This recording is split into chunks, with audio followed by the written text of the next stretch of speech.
Windows Windows মারাইছে কে? মানুষ কখন Windows মারে? উইন্ডোজ তখনই মারে যদি তার পিসিতে কোনো প্যানেল থাকে বা কোনো কিছু থাকে, ওইটা লক ক্লিন করার জন্য ভাই কে বলছে গ্রাফিক্স কার্ড? এখানে আমরা যে এলিগেশনটা দিছিলাম সেটা সত্য। ওরা প্যানেল ইউজ করে, প্যানেল ইউজ করে গেম প্লে করে, স্ক্রিপ্টেড ভিডিও বানায়, স্ক্রিপ্টেড ম্যাচ খেলা, প্যানেল ইউজ করে গেম প্লে করা, তাও আবার নিজের গেম প্লে না, এটা অন্যের থেকে নেওয়া। অন্যের প্যানেল ইউজার স্ক্রিপ্টেড ম্যাচের ভিডিও নিয়ে সেই ভিডিওগুলোতে ভয়েস ওভার দিয়ে ভিডিও আপলোড দিয়ে পাবলিকদের চুতিয়া বানিয়ে এতদিন চলতেছিল তাদের রমরমা ব্যবসা। বলতে পারেন এটা বউ ব্যবসার মতোই একটা ব্যবসা। কিন্তু কথায় আছে চোরের 10 দিন গৃহস্থর 1 দিন। এই বাইনচোদদের সাথে ঠিক এইটাই হইছে। এতদিন আকাম করার পরও বড় বড় কথা বলতো, কিন্তু আজকে লাইভে এসে কট খাইছে। আর আমি লাস্ট ভিডিওতে বলছিলাম তুমি যদি প্যানেল ইউজ করো আর এটা যদি প্রমাণ হয় তাহলে আমি শুধবো, খুবই শুধবো। যেহেতু এটা প্রমাণ হয়েছে সেহেতু আমি যেটা বলছিলাম সেইটাই করব। হ্যাঁ আমি শুধবো, মানে খুবই শুধবো।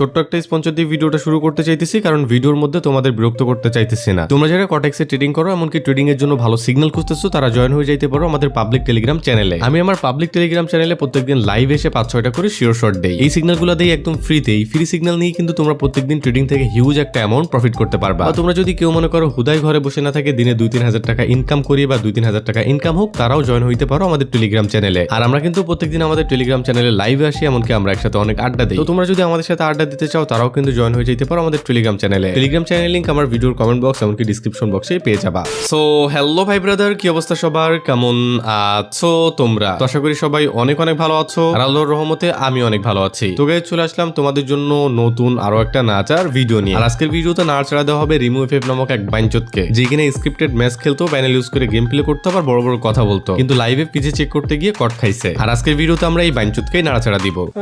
তো চলো গুরু, ভিডিওটাতে একটা লাইক মেরে ভিডিওটা করি শুরু। আমাকে কেন অকারণে গালি দিলেন, আমি এটার উত্তর চাই। রিমু এফএফকে নিয়ে কাহিনীটা সূত্রপাত হয় নভেম্বরের 14 বা 15 তারিখের দিকে। তারপর থেকেই কমিউনিটিতে একটা ঝামেলা সৃষ্টি হয়, ভাই ব্রাদারের ভিতরে ঝামেলা লাগে। আর এই থেকে অডিয়েন্সরা ভাবতে শুরু করে রোস্টাররা লজিক ছাড়া রোস্ট করে, যার কারণে নিজেদের ভিতরে ঝামেলা লাগছে। এইভাবেই কিছুদিন বিষয়টা চলতে থাকে। এইটা দেখতে দেখতে যখন আমি বিরক্ত, তখন আমার কাছে মনে হইলো এই বিষয়টার অবসান ঘটানো উচিত। ভুল বুঝাবুঝির কারণে নিজেদের ভিতরে যে ঝামেলাটা হইতেছে এটা মিটানো উচিত। এমনকি অডিয়েন্সদের বোঝানো উচিত রোস্টিং কমিউনিটির রোস্টাররা কখনো লজিক ছাড়া কাউকে রোস্ট করেনি, এমনকি কখনো করেও না। তারপর আমি রিমু এফএফকে কোনো রোস্ট করা হয়েছে, এমনকি তার উপর যেসব এলিগেশন গুলো যে দেওয়া হয়েছে সবগুলাই যে সঠিক এটা নিয়ে আমি একটা ভিডিও বানাই। সে হুদাই অডিয়েন্সদের লাইভে বা কমেন্ট বক্সে গালাগালি করে এটার প্রমাণ দেই। এমনকি শুধু এইগুলোর উপর ভিত্তি করেই কিন্তু তাকে রোস্ট করা যায় এটাও বলি। এখন যে স্ক্রিপ্টেড ম্যাচ খেলে প্যানেল ইউজ করে, এই এলিগেশন কিন্তু তার আগে থেকেই তার উপর ছিল। এই জন্য এই বাঞ্চোদ যে আসলে প্যানেল ইউজ করে সেটার প্রমাণও কিন্তু আমি দেওয়ার চেষ্টা করি। প্যানেল ইউজ করে এটার যথাযথ প্রমাণ পাই নাই যে এই বাঞ্চোদ প্যানেল ইউজ করে, যার কারণে আমি ওই ভিডিওতে ওর পিসি চেক করার কথা বলি। আর এই পিসি চেক করার পুরো দায়িত্বটা দেই আমি ব্ল্যাক সাকিবকে। পরে আমরা 2 তারিখ ডেট দিই, এমনকি আমি আমার চ্যানেলে 2 তারিখে একটা পোস্ট করি যে 2 তারিখ 7:30টার দিকে আমরা আমাদের চ্যানেলে লাইভে আসবো, এমনকি রিমু এফএফের পিসিটা চেক করব। কিন্তু লাইভের সময় কিছু টেকনিক্যাল প্রবলেমের কারণে আমরা আমাদের চ্যানেলে লাইভটা করতে পারি নাই। পরে 30 মিনিট লেটে আমরা ডিকের চ্যানেলে লাইভটা করি। তারপর রিমুকে লাইভে আনা হয়, এমনকি তাকে বলা হয় পিসি চেকার ফিনকে পিসির অ্যাক্সেস দিতে। পিসির অ্যাক্সেস পাওয়ার পর ফিন পিসি চেক করতে শুরু করে। পিসি চেক করার শুরুতেই ফিন দেখতে পাই ইমু খুব রিসেন্টলি পিসিতে উইন্ডোজ মারছে। আপনার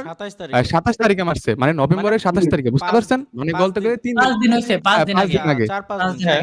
এই বাইনচোদ পিসিতে উইন্ডোজ মারছে 27 নভেম্বর, যেদিন আমি ভিডিওতে প্যানেল ইউজার প্রমাণ দেই, এমনকি ওর পিসিটা চেক করার কথা বলি। হয়তোবা পিসি চেক করার কথা শুনে ও পিসিতে উইন্ডোজ মারছে যেন পিসিতে কোনো কিছু না পাওয়া যায়। আর এই পিসি চেক করার দায়িত্বটা যখন আমি ব্ল্যাক সাকিবকে দিই, তখনই সাকিব আমাকে বলতেছিল ভাই পিসি চেক করার কথা শুনে পিসিতে উইন্ডোজ দিতে পারে। আর যদি রিমু খুব রিসেন্টলি বা 1-2 মাসের মধ্যে পিসিতে উইন্ডোজ দিয়ে থাকে, তাহলে বুঝবেন ও প্যানেল ইউজ করে, যার কারণেও উইন্ডোজ মারছে। ঠিক পিসি চেক করার সময় আমাদের সাথে এইটাই হয়। দেখা যায় পিসিতে 27 নভেম্বর উইন্ডোজ মারা হয়েছে, যেদিন আমি ওর পিসি চেক করার কথা বলছি। মানে যাই হোক, বাইনচোদ মেয়ে হইলেও চালাক আছে। পিসিতে নতুন উইন্ডোজ মারা হয়েছে, এটা দেখার পর আমরা বুঝতেই পারছি কেন পিসিতে উইন্ডোজ মারা হয়েছে, কারণ এটা নিয়ে আমরা আগে থেকেই কথা বলছিলাম। তারপরও রিমুকে প্রশ্ন করা হয় পিসি চেক করা হবে জেনেও তুমি কেন পিসিতে উইন্ডোজ মারছো। তারপর সেইখানে একটা উত্তর দেয় যেটা পুরোটাই ছিল লজিকলেস। মানেও বলতে চাইতেছে ওর চাচু পিসি নিয়ে গেছিল ওর পিসিতে গ্রাফিক্স কার্ড ইনস্টল করার জন্য, দোকান থেকে গ্রাফিক্স কার্ড ইনস্টল করছে, যার কারণে নতুন উইন্ডোজ মারা লাগছে। কিন্তু এটার সে কিছুই জানে না। কিন্তু এখানে তোমাদের একটা জিনিস জানিয়ে রাখি, পিসিতে নতুন গ্রাফিক্স ইনস্টল করলে পিসিতে উইন্ডোজ মারা লাগে না। যেহেতু নতুন গ্রাফিক্স কার্ড ইনস্টল করলে পিসিতে উইন্ডোজ মারা লাগে না, সেহেতু অন্য কোনো কারণে পিসিতে উইন্ডোজ মারছে। আর সেই কারণটা হইতেছে যে প্যানেল ইউজ করে যে গেম প্লে করে এটা যেন ধরা না পড়ে, এটার জন্যই পিসিতে উইন্ডোজ মারছে। কিন্তু এখন এসে সেটা চাপাইতেছে গ্রাফিক্স কার্ডের উপর। মানে এটা খুবই হাস্যকর।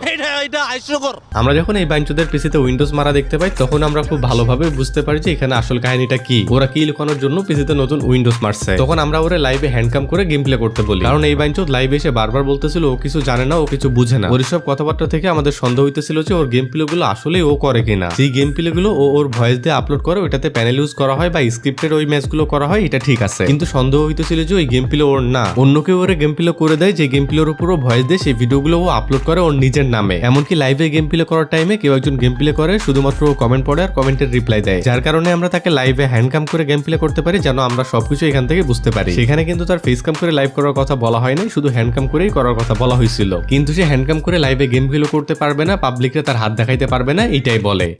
আচ্ছা, আপনারা কি আমার হ্যান্ডকাম ছাড়া কি গেম প্লে দেখবেন? পসিবল না এটা। হবে তাহলে কিছু করার নেই, আপনারা যা খুশি তাই করেন, আমি আমার আচ্ছা, একটা পর্যন্ত দেখাবো। আমি কোনো সমস্যা নাই। আচ্ছা হ্যান্ডকাম করতে পারবে না কেন? জুনু কি নিজের গেম ভাই, ও প্লে হ্যান্ড করবে? ক্যাম আপনাকে দেখাইতে পারবে না ভাই, এটা কিন্তু কেন? কিন্তু কেন? কোন ভাই কিন্তু কেন? একটা কারণ তো থাকে। পরে আমরা তাকে বলি আচ্ছা ঠিক আছে, যেহেতু হাত দেখাইতে পারবা না সেহেতু মোজা পরে গেম প্লে করো, তাহলে পাবলিক তোমার হাতও দেখবে না, এমনকি আমরা বুঝতে পারবো তুমি যে গেম প্লেটা করো এগুলো আসলেই তোমার কিনা। কিন্তু সে কোনোভাবেই রাজি হয় না। ও যখন হ্যান্ডকাম করে লাইভে গেম প্লে করতে রাজি না হয় তখনই আমরা ক্লিয়ার হইতে পারছি এখানে আসলে কাহিনীটা কি। প্রথমত যে গেম প্লে গুলো আপলোড করে ওইগুলো স্ক্রিপ্টেড, এমনকি প্যানেল ইউজ করে এই গেম প্লে গুলো করা হয়, এটা ক্লিয়ার। দ্বিতীয়ত যে গেম প্লে গুলো ওর ভয়েস দিয়ে বা ওর নাম দিয়ে আপলোড করা হয় এগুলো ওর গেম প্লে না, এগুলো অন্য কারোর গেম প্লে, যে ওকে গেম প্লে দেয়, শুধুমাত্র ও এই গেম প্লেতে ভয়েস ওভার দেয়, এমনকি এই ভিডিওগুলো আপলোড করে। লাইভের টাইমে ঠিক এইটাই করে, কেউ একজন গেম প্লে করে ও শুধু নিজের ভয়েসে কমেন্টস গুলো পড়ে, এমনকি কমেন্টস এর রিপ্লাই দেয়। বাহ বাঞ্চোদ, বাহ বাঞ্চোদ। কিছুদিন ধরে হয়ে যাওয়া একটা কন্ট্রোভার্সি, ভুল বুঝাবুঝির মাধ্যমে নিজেদের মধ্যে ঝামেলা, এমনকি অডিয়েন্সদের মাঝে রোস্টিং কমিটির উপর যে ভুল ধারণা তৈরি হয়েছিল। আশা করতেছি রিমুভের পিসি চেক করা লাইভটা দেখার পর সেই সবকিছুর অবসান হয়েছে। আর আজকের ভিডিওতে শুধুমাত্র লাইভে কি হয়েছিল, এই রিমুভের বাঞ্চোদের কাহিনীটা আসলে কি, এইটাই তোমাদেরকে জানাইলাম। ধামাকা আসতেছে পরবর্তী ভিডিওতে, যেটা তোমরা কাল পরশুর মধ্যে পেয়ে যাবা। আমি গত ভিডিওতে বলছিলাম ও যদি প্যানেল ইউজ করে, এমনকি পিসি চেক করে যদি প্যানেল পাওয়া যায় তাহলে আমি ওকে শুধবো, যেহেতু হুদাই ওর জন্য এতগুলা কাহিনী হয়েছে। এখন ও যে প্যানেল ইউজ করে এটা আসলে ধরা পড়ছে, আর আমি যেহেতু বলছিলাম ও প্যানেল ইউজ করে, এটা যদি ধরা পড়ে তাহলে আমি ওকে শুধবো। এখন ধরা যেহেতু পড়ছে আমি ওকে আসলেই শুধবো। তো যাই হোক গাইজ, এই ছিল আজকে ভিডিও। আই হোপ ভিডিওটা দেখে তোমরা সবকিছু ক্লিয়ার হইতে পারছো। আর তোমরা ওয়েট করো পরবর্তী ধামাকার ভিডিওর জন্য। ভালো থাকো সবাই, আল্লাহ হাফেজ।